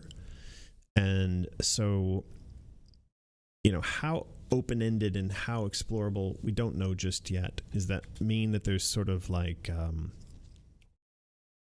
hub levels? Are there levels you can return to? Yeah, I think we're going to do some stuff like that. So that has been talked about a little bit in the past. Taylor sends along $2 and reminds me that I need to remind you that we do have a sponsor. And our sponsor is very helpful in keeping us alive. And so you should go around and help keep them alive. And so I have a message here from said sponsors over at Freaky Fandoms. That is Andrew and Deborah. And they let us know that this week they were actually themselves guests on the Dark Art Society podcast, which is hosted by Chet Zar and Mike Cornell. And Chet Zar, for those of you who don't know, is a painter and a sculptor with nearly 30 years in the film SFX industry. And he's worked for Rick Baker and Guillermo del Toro and the band Tool. And he also did the painting of Alice through the card guard for the 2011 Alice art show at Gallery 1988. If you've not seen that particular image, it's a very cool one. But Chet is a incredibly talented and awesome artist, and so this week Deborah and Andrew were over on his podcast, and with them was Mike Cornell, who is an animator and documentary filmmaker, and so they got to go on to that show and talk about Freaky Fandoms. And so if you could go over to freakyfandomspodcast.com, you will see that they have a link to the latest. And if you guys go and check that out, give them a listen, give them some feedback, and if you feel so inspired, also go over to Patreon and support them there, because, as I've said many times, they support us, therefore you supporting them is supporting us. It's supporting everybody. We should all just support each other as much as humanly possible. But thank you to Andrew and Deborah. They have been longtime supporters of mine, and I appreciate very much everything that they do. You guys are much loved, and they are our biggest sponsor. So there you go. Thank you, Taylor, for reminding me to do my job. That's what Martin normally is doing here. So he does have a use. He pokes me. There's a knife he stabs me in the leg with under the table to make me do things. So Truth Decay sends along another super chat and says, coins should be numbered based on Patreon join date or a total contribution over time. Well, see, this is the question. What if somebody got the coin now and then we never saw them again for 2 years? But in that 2 years, that skull just freaked me out. In that 2 years, you had someone else come along, and over the course of the years, they contributed a lot of money, hundreds of dollars. They got art prints. Should that person who got the Patreon coin date or join date and coin number one, is that right? Is that how that works? I don't know yet. And this is one of the reasons why Martin and I have talked about this, but we've not resolved it. And maybe next time Martin is here with me, we can talk a little bit about the coin numbering. I've actually said to him that I don't think this is resolved and that I don't think that you guys will be happy until we resolve it satisfactorily. So let's try to do that. But Truth Decay, thank you for the Canadian $5. Let's put a pin in that. Let's know that that is an open question. We've not decided the answer to it just yet. The Bloody Panda sends £5 and says, on the topic of stealth, a Cheshire Cat dress would be great, as it could have the functionality to make Alice invisible, or at least half invisible. Yeah, invisible and quiet. I think that'd be quite fun. It could be like last week's prize, the squirrel fingers. Maybe she gets cat feet and it lets her walk more quietly. But Bloody Panda, thank you for the super chat and that suggestion. That is not a bad suggestion. She did have a Cheshire Cat dress in Madness Returns. I think it was one of the ones that was like a downloadable sort of a DLC dress. I don't think it was given to you in the normal course of playing the game. So Alice on Elm Street sends a $2 to point out that Lily Cromwell said teacup dress, and I love that. She loves that. Yeah, that's a cool one. I think that a teacup dress would be good. We did have the teacup level in American McGee's Alice, in the first Alice, the one I'm sort of trying to play right now. And obviously it's a very big theme throughout. So, uh-oh, what have I done? What have you done, boy? Turtle proved that being a reptile has advantages. Oh no, I have to start this whole over again. Oh boy, such a disappointing boy. Terrible. Yes, teacup dress. That could be cool. We could get Omri, since he is in the chat there, we could get Omri on that and see what comes out of that. I see there that Omri says, unlockable dresses for collecting stuff is what I want. See, there you go. I think that the stuff Omri's been doing is pretty damn cool. And I mentioned before in one of the Patreon updates that my history with him has been actually quite long, that I've been aware of him and his art, and yet we've never really found a way in the past to do something together. He would pop up from time to time, I'd see some fan art, I'd like it, he'd send some messages, but there just wasn't like a thing. There wasn't a project that was appropriate, the timing wasn't right, whatever. And this came up and we started working on it, and he popped up again, and the first piece of art that he did, I thought, holy shit, why have we been waiting so long to get him to work on stuff? And it just keeps getting better, so it's good. Nay Goes Moo says, drawing runes on the floor for weapons, bomb, sleep, etc. Actually, that's a pretty cool idea. If you imagine that little Alice has a stick of chalk, and then wherever she goes, she could use that to inscribe runes that she's learned into the environment, and then that does something to build barriers or summon.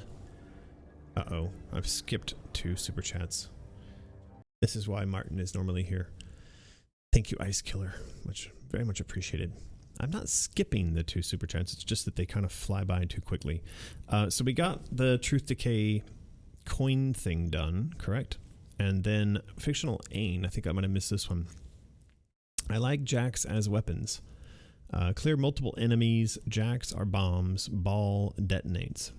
Yeah, we had the jacks. We have the jacks in AMA.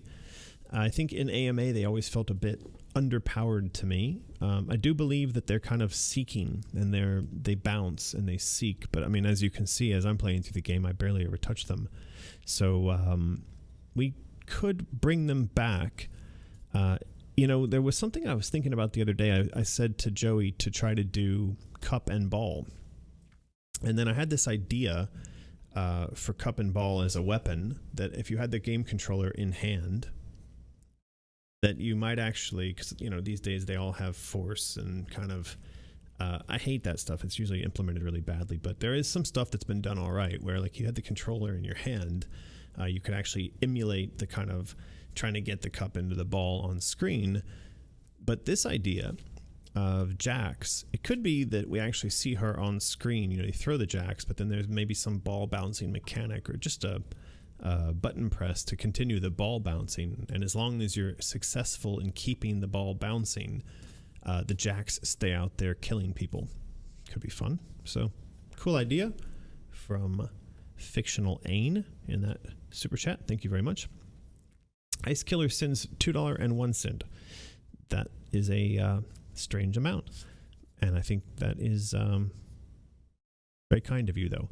And it says, add an oxygen meter in the next game. I agree.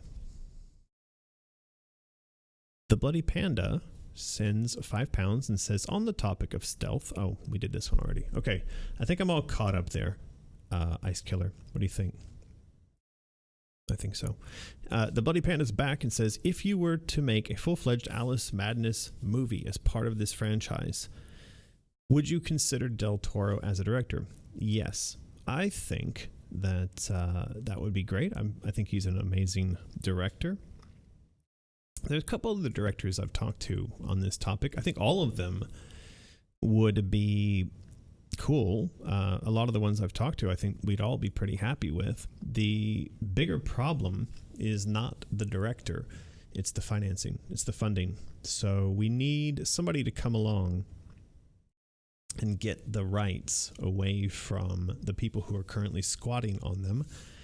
And I use that word as a derogatory manner as possible, intentionally, because the people who are in current possession of the film rights are literally just squatting on them, and they're stopping the world from seeing that movie. And it's a very frustrating, sometimes angering situation. So there's very little we can do about it, because as it goes with squatters, they don't actually care about the art, they don't care about the creativity, they don't care about the fans, they don't care about the legacy, the history, any of those things. They care only about the fact that they are in possession of something that someone else has a passion for. The fans have a passion for, I have a passion for, directors and writers and others have a passion for, and what they see in that passion is very simple. It's leverage. And if you followed at all my attempts via Kickstarter to purchase those rights and then to try to get a film made, you'll know that that process was incredibly frustrating for me, very much for the fact that the nature of those people's relationship with the property, in that sense, was revealed to be quite shit once we acquired the option. So yeah, that's a bit of a painful experience for me, but lesson learned. That's not to say we don't still have a chance to get a movie made. It just means that what I would like to do is have the entire property, film rights, game rights, the whole thing rolled up under one package via one financier and or publisher. And that is what we're working on right now. So hopefully, fingers crossed, we can make that happen.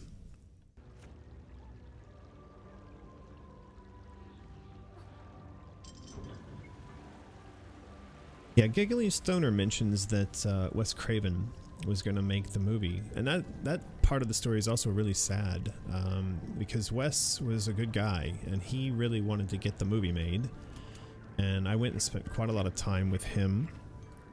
And there was a writer named John August who then went on to write Big Fish and worked with Tim Burton on a couple of projects, and John and I were friends, and John desperately wanted to make an Alice game.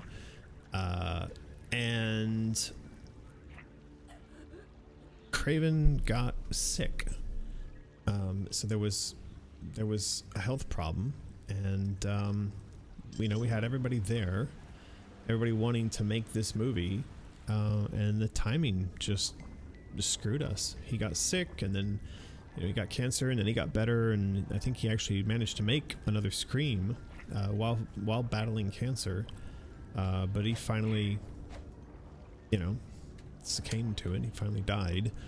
And so with him went that opportunity. And in the time since, the movie rights have moved around to different studios and different, directors that I've met with who've expressed interest. And but there's never been like that was kind of a dream team of Craven and August and Geller, all there ready and wanting to make the thing, and it just didn't happen. We just didn't get the timing right, so it was really sad.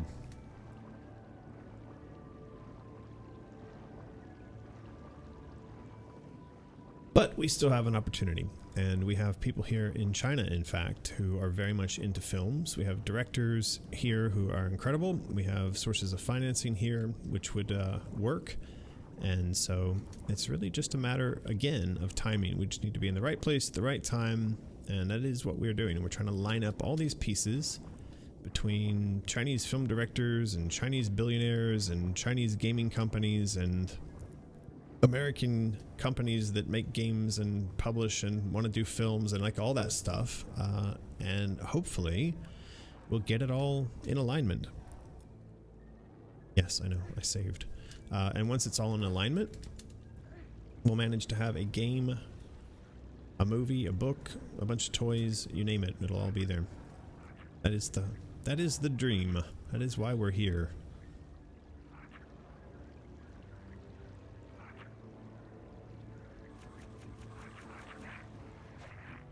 I don't believe that's what I wanted to do there. I have a feeling I did not want to just jump back into that same room.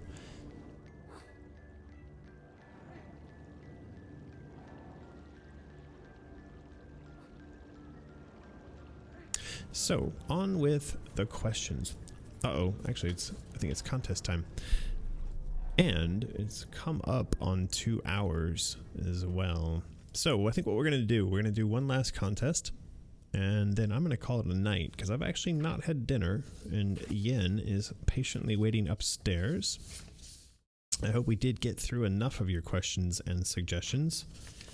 Try to do, it looks like there's only 2 more left, so let me do these, and then we're going to do contest, and then we're going to call it a night.